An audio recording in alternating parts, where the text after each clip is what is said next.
A couple of years ago, I was invited to this workshop. And as I walk into the room and I look around, I see this all amazing experts. There were professors, researchers, sustainability experts, and then there was me. And I was wondering, what am I doing here? I'm not a sustainability expert. I don't even have an academic degree. What if someone finds out? But I walk into that room, and for hours, we're talking about the challenges in front of us. They talk about all these amazing technical solutions that they have. And something starts to realize in my head, I know why I'm here right now. And after many hours of discussions, the facilitator turns towards me and she says, Anneli, what are your reflections? And that little voice came back again and said, shh, don't say anything. You don't want to look stupid right now in front of these people. But I couldn't be quiet. So I said, I've been working with developing brands with focus on sustainability for over 15 years. And I have to be honest, guys, I don't understand half of what you're saying. And the room got silent, and people look at each other. And then I said, you know what? I don't think this is a sustainability problem. I think you have a communication problem. And in that moment, I knew why I was there. Because it's really difficult with change. We have so much solutions, but to change people's behavior is really, really difficult. So to give you a little bit more context on this, I will start to zoom out a little bit and give the bigger picture. So, and I will try to keep this in words that I understand, and hopefully you will understand it too. Right as we speak right now, 30 million tons of ice is melting every hour on Greenland. It's really difficult to even grasp how much that is, but if you could imagine, it's like thousands of Olympic pools. And at the same time, it's like the planet has a fever. It's sick. And we can see these wildfires everywhere, and they're getting bigger, and the season's getting longer. And it's also happening under the water. So the oceans are getting warmer and warmer. And what you can see here is an example of something called bleaching.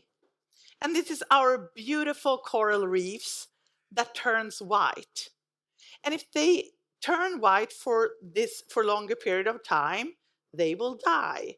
And with that, a lot of marine life and fishes.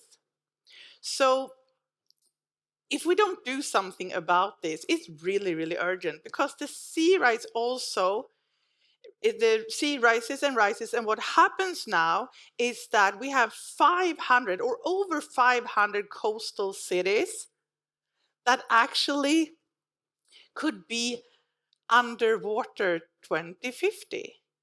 So experts says in worst case scenario, we will have 1 to 2 billion climate refugees in 2050. So this is urgent.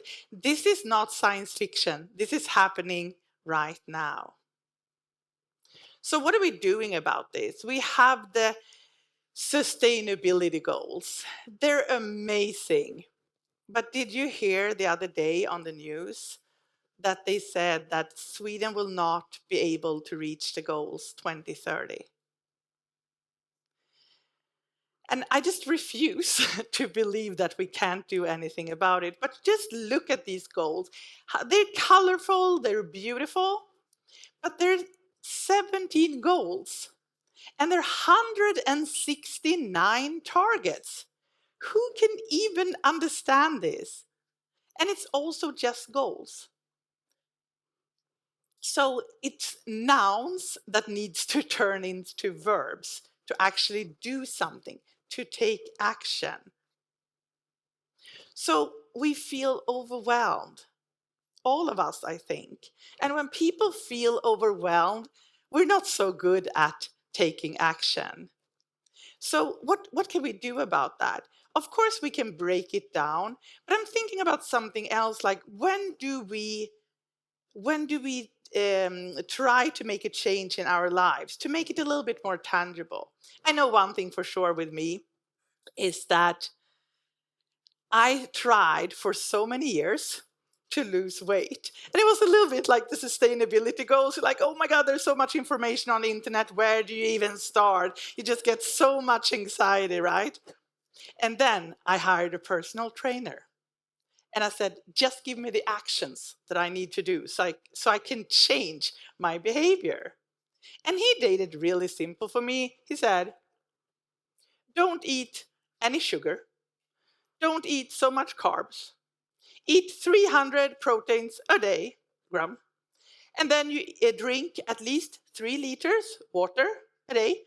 And you walk 10,000 steps. Simple. Why didn't anyone tell me that before? So now I'm trying to do that every day. I think it's something like that that needs to happen with this too. But there's something inside of us, maybe called Jante, who's always like, don't ask that stupid question. You want to look smart in front of people. Shouldn't we all understand this by now? Right? But there is hope. There is hope. There's a player here in the game that we don't talk so much about, and that is brands. So can you believe that over 80% actually trust the brands that they use to do the right thing? So more people trust brands than actually trust government, media, other experts. So this is a great opportunity for all companies and brands out there, but it also is a great responsibility. So I want to share a couple of examples with you. They're not new, but I don't think that ideas get old.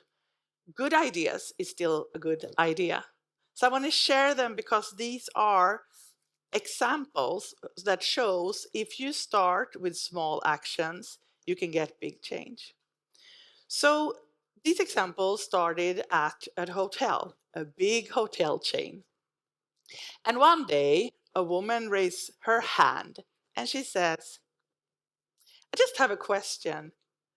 Why do we always take clean towels from the hotel room and wash them every day when they don't need to be washed? And that was the first time someone asked that question, that stupid question. So they decided, why don't we do an experiment and put up small signs that says, if you want your towel clean, just throw it on the floor. If you don't want it, just put it up here on the rack. Right? So simple. And that got so great result. So this hotel chain started to do it in all other hotels. And now, so many years later, this is a norm at most hotels all around the world. And this started with one cleaning lady in Sweden who raised her hand and asked the question no one wanted to ask because we don't want to sound stupid. Here's another example of another hotel chain in Sweden. And they have a big hotel in Stockholm. Every morning they serve over 1,000 breakfasts. And they noticed something, that people throw away a lot of the food. So they did one small but really mighty nudge to change people's behavior. And that was, why don't we have smaller plates instead of bigger plates for breakfast? With that change, they saved 20% food waste. That's amazing. That small, mighty nudge. So that shows that those small actions can lead into big change. And this is the last example here is from a big food company, a corporation in Sweden. And they knew that we throw away 25% of the food we buy. Did you guys know that? 25%. It's crazy. And food is also really expensive, so it's crazy for many different reasons. So what they did was that they created this collaboration with schools all around Sweden. Okay, because we're lucky here in Sweden that we actually serve all students free food, free lunch. Yeah.